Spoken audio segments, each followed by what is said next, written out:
Picture this. It's 2013. Dragon Ball just introduced a brand new godly character, Beerus. Besides Whis, who was also just introduced, he's the strongest person in the newly named Universe 7. Now, go forward 11 years. It's 2024. Besides Whis, Beerus is still the strongest person in Universe 7. Yes, confirmed to be even stronger than Black Frieza, at least referring to the manga continuity. There's a common sentiment in the fandom that Beerus is just inconsistent in terms of power. He's a moving goalpost, and his power will keep increasing as long as the writers want it to go higher. There's been a lot of confusion and debate over his strength, and it doesn't help that he technically exists in 3 continuities: the movies, anime, and manga. So that's why I'm making this video, to express my own opinions on this, and to try and answer a few things. 1. Is Beerus' power actually inconsistent? And if it is, to what extent? 2. If Beerus actually is that strong, will theorize why he's that strong and why he keeps growing? And 3. I'll explain why he won't be surpassed for a while. At least, not in the near future. So let's cover the first and most important point. We're going to discuss his power and if it's actually inconsistent. By the way, we're not really scaling him in the sense that people really expect, where people cover all his feats and stuff, or comparing him to other characters to see who he can beat. The focus here is to look at every sort of statement about him, specifically pinpointing if the writing contradicts itself at all. So don't expect this to be a regular scaling video, although there is scaling involved I guess, but not in the sense that you know. Also, I mentioned the 3 different continuities, and that's important to keep in mind here. We're going to cover each different version of Beerus, and we'll mention why that's important later too. So let's start with the anime version of him. One statement we could find early on in episode 10 of Super is the fact that Beerus says no other god of destruction is actually stronger than him. He says the other gods fear him too. But gods fear me too, you know. In the retelling of Battle of Gods, Beerus makes it very clear that he's just testing Goku. Beerus even pretends to use more power to make Goku use more of his own, because in episode 14, we said Beerus was acting, and Beerus confirms it too. He wasn't using 100% power. Then there's episode 39 when Goku shows off Blue Kaioken, and it seems like Beerus is nervous. At least Whis points it out, and Beerus says it because he didn't want to lose here. We can't say for certain if he's actually concerned over Blue Kaioken, or actually concerned over Goku losing and holding this out until the end of the match. This is used as an argument to say that Goku surpassed Beerus in this moment, but that's not true. Champa even acted a similar way when Frost transformed, because it came out of nowhere. And Beerus is high-strung this entire arc, so even with what we said, Beerus is probably telling the truth here. Especially considering the fact that Whis always makes tongue-in-cheek statements like this. The first time we actually see some sort of other statement of Beerus' power is later on in the Tournament of Power. Although not directly stated for him, but for other people. So let's look at before the tournament. Jiren was stated to be stronger than a god of destruction, and Whis says Belmont is stronger than Beerus, but Beerus says that's not true because they had an arm wrestling contest and he lost that way. Whether or not Whis believes Belmont's actually stronger than Beerus, we can't say. This arm wrestling match is just an arm wrestling match, and it's never shown on screen. During the actual tournament itself, there's not really any statements about Beerus after this. Rather, just statements about Goku and Jiren specifically. In the actual anime, the rumor is repeated that Jiren is stronger than a god of destruction. A mortal so strong that a god of destruction can't even defeat him. Plus, here's another supplementary statement saying he's at the level of a god of destruction. There's a magazine statement too that says Ultra Instinct Goku might surpass Beerus. So, based on all these statements from the tournament, there's a couple ways we can interpret this. And again, the point here isn't to say whether or not Beerus is actually stronger than these people, it's to see whether or not his power is consistent, and I promise I'm getting somewhere with this. One way you can interpret this is that Jiren and Goku are stronger than the gods of destruction, but not all of them. Mainly not Beerus. It's also reasonable to interpret this as them actually surpassing Beerus too and being stronger than every god of destruction. I won't specifically say one way or the other because that's not what I'm arguing here, and I honestly don't want to open up that can of worms. I know some of you are probably already discussing in the comments too, but don't get too hung up on that because I'm just presenting both sides, and I personally think there's arguments for both sides too. The whole reason I'm bringing up both sides though is because it doesn't matter. So if you're in the camp that believes Beerus was surpassed, then great, his power isn't inconsistent because the anime ends here. There's nothing beyond the anime from this point on. The manga and likely movie continuities are different, so even if Beerus was surpassed here in the anime Beerus never gets statements beyond this point. There's no inconsistency in this regard unless Super comes back and contradicts this. And if you're in the camp that believes Beerus wasn't surpassed, well again, the statements aren't really inconsistent because besides that one magazine statement that says Beerus might have been surpassed here, which is a supplementary statement by the way, not in the actual series, the other statements are blanket statements about the gods of destruction. And if you're on this side of the argument, yeah, that means they surpass Belmont. But Beerus also implies he's stronger than Belmont, so even if they're only beyond some of the gods, or if you want to say Goku surpassed Beerus but Jiren didn't, whatever you want to argue, still, it seems consistent here. Very vague, but consistent, and that's kind of a theme with Super. A lot of the statements are just very vague. But Beerus didn't just magically grow stronger in the anime. He either was just never surpassed, or he was surpassed here, and then nothing beyond that. Because before the Tournament of Power, there was no point where anyone surpassed him. And if you're enjoying this video so far, be sure to drop a like and subscribe. It tells me I'm doing something right. Now, let's go to the movie continuity, and this is the one that kind of causes a lot of confusion, and I can see why. Ironically, the movie continuity is also the most conservative with its estimate of power for Beerus, but it's still relatively inconsistent. This is one continuity where I think there is some issues with it. Mainly because in Battle of Gods we see Beerus say that he was at quote-unquote 70% of his power. And then there's that one statement from Toriyama saying Goku's at a 6 and Beerus is at a 10 in terms of strength. In the movies it's never stated that Beerus has trained or grown stronger since then, but somehow it took up until full power Broly for him to actually be stated to possibly be surpassed, with Goku saying his power probably exceeds Beerus, which is still just a maybe statement, not actually confirmed. A lot of people are hung up on that 70% power thing, and this is what people bring up a lot when they say Beerus' power is inconsistent, but while that is kinda true, at the same time, you have to consider the context of Battle of the Gods. This movie existed in a vacuum. It came out in 2013 before there was any other content with Dragon Ball. There was no super anime, that's also why it went under the title Dragon Ball Z. It makes sense that once we actually did get more Dragon Ball content, this statement kind of got retconned in a way.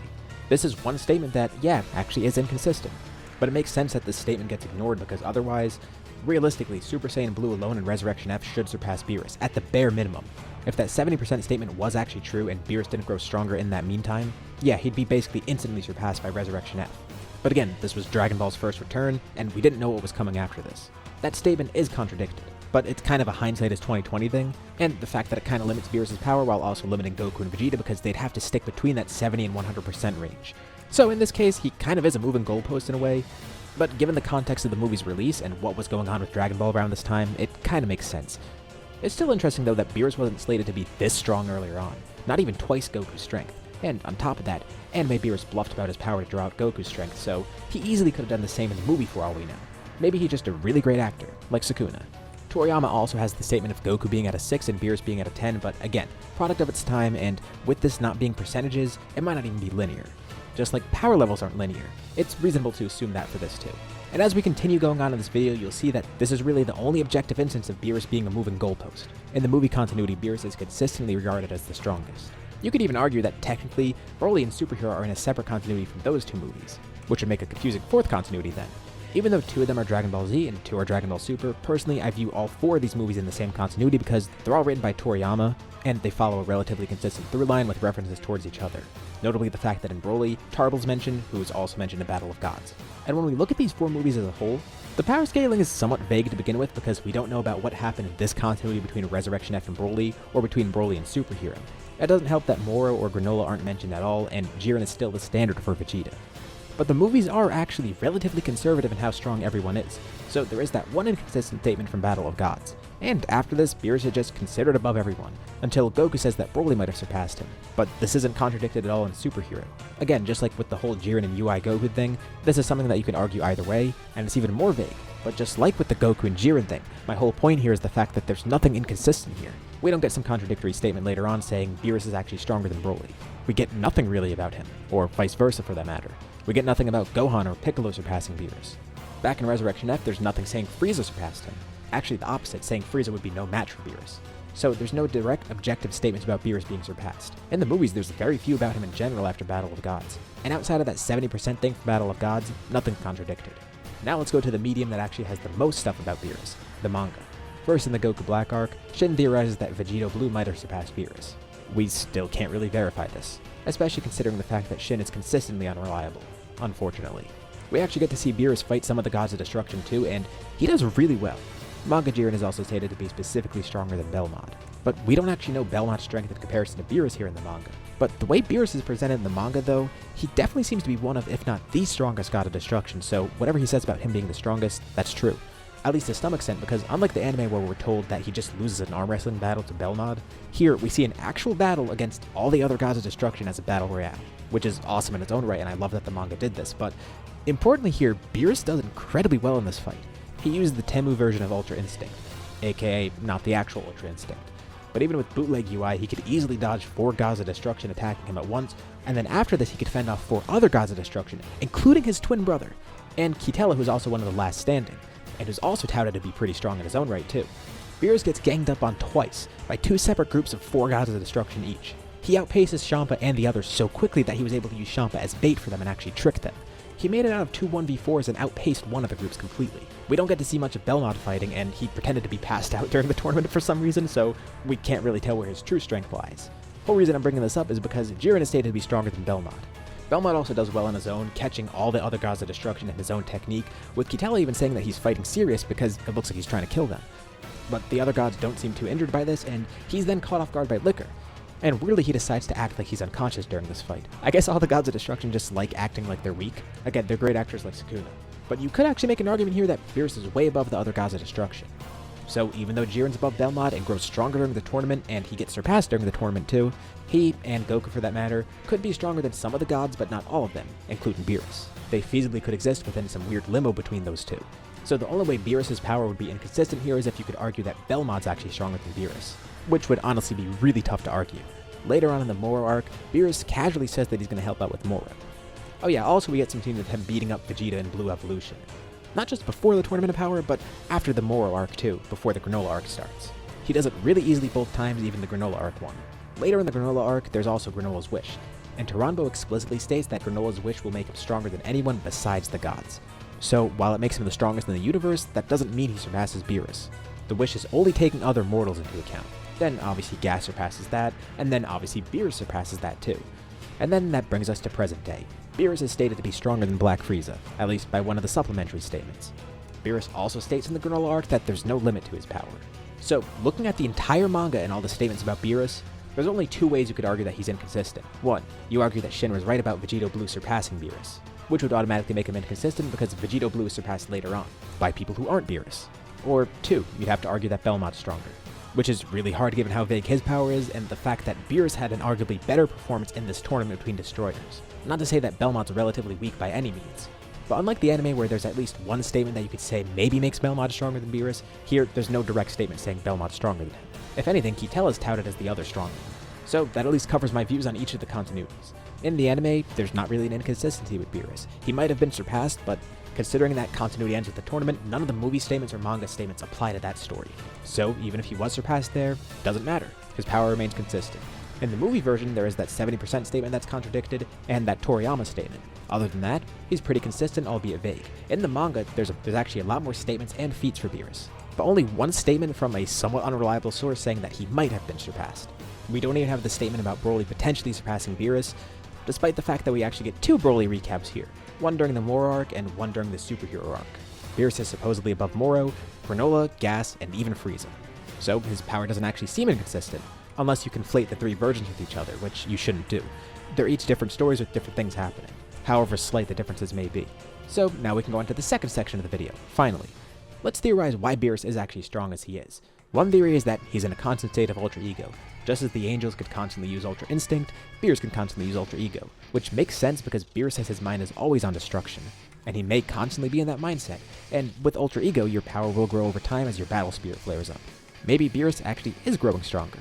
And despite the fact that none of the statements were inconsistent, if this theory is true, Beerus' power could have been growing alongside the rest of the cast, despite him not really doing much. Second theory, as a god of destruction, he gets stronger passively and just remains the strongest, and for some reason that would be part of the position. This is another theory that I've seen pop up too, and there's nothing really to support this, but it's kind of a cool theory I think, although still, nothing to support it. Theory 3, which is actually kind of funny, Beerus takes time to fully wake up after taking his long naps. Just like anyone waking up in the morning, you're not instantly going to be at 100% energy. When you wake up after a few hours of sleeping each night, it might take you a little bit longer or some coffee to actually wake you up fully. This theory kind of makes sense when you think about it like that because Beerus slept for years, decades even sometimes, and he's taken months-long naps too. So if it takes you an hour or two to wake up after getting 8 hours of sleep each night, what if it's proportional for Beerus too? And after sleeping for a few decades, it takes him a few years to fully get to his true strength, which would mean in the movie he's actually at 70% because he's still kind of sleepy. Obviously this is a pseudoscientific explanation and it's kind of tongue-in-cheek, but it's funny and it tonally kind of fits too, and it's not really crazy either. Fourth theory, he actually just is that strong, and the gap between him and everyone else is incredible. And this whole time, he's been at a constant level of power, he hasn't grown stronger, and he's just been so far above everyone else that no one was able to touch his level of power. This is the most reasonable assumption, he's just there as an end goal, and the whole reason his power is kept vague is because of that fact. We don't know how strong the characters are supposed to be at the end of the story. And if Beerus actually is the strongest, and we're supposed to have a point later on when everyone actually surpasses him, keeping it vague now means that later on we can get an overt statement about his power, and technically keep it consistent. And that ties into the third point I wanted to make in this video, the fact that Beerus might not actually be surpassed in the near future. My whole argument here is that he's not inconsistent in power, he's not a moving goalpost. But still, he is a goalpost. He's always been intended that way. Goku and Vegeta have been trying to catch up to him, and that's why he might not be surpassed anytime soon because that's a big end goal for them. At least at the time of recording this video, we have no clue where the story is going to go next. Maybe Beerus is surpassed in the next arc. Maybe it takes a few more arcs. Maybe he's never surpassed. We can't say for certain right now.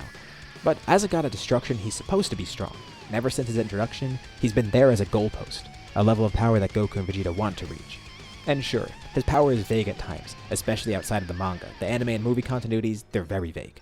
But personally, I don't view it as inconsistent or have him as a moving goalpost. Personally, I believe he actually is just stronger than everybody. Instead of him being surpassed and then the writers making him stronger, I think he was just always that strong. But let me know what you think below. Was there something I missed? Do you think Beerus is inconsistent for some reason? Let me know your thoughts below, and remember, keep the comments civil. This is just a fun discussion about my own personal view on Beerus, with a little bit of power scaling mixed in. But I am interested to see what everyone else thinks. As usual, thank you all for watching, and I'll see you all in my next video.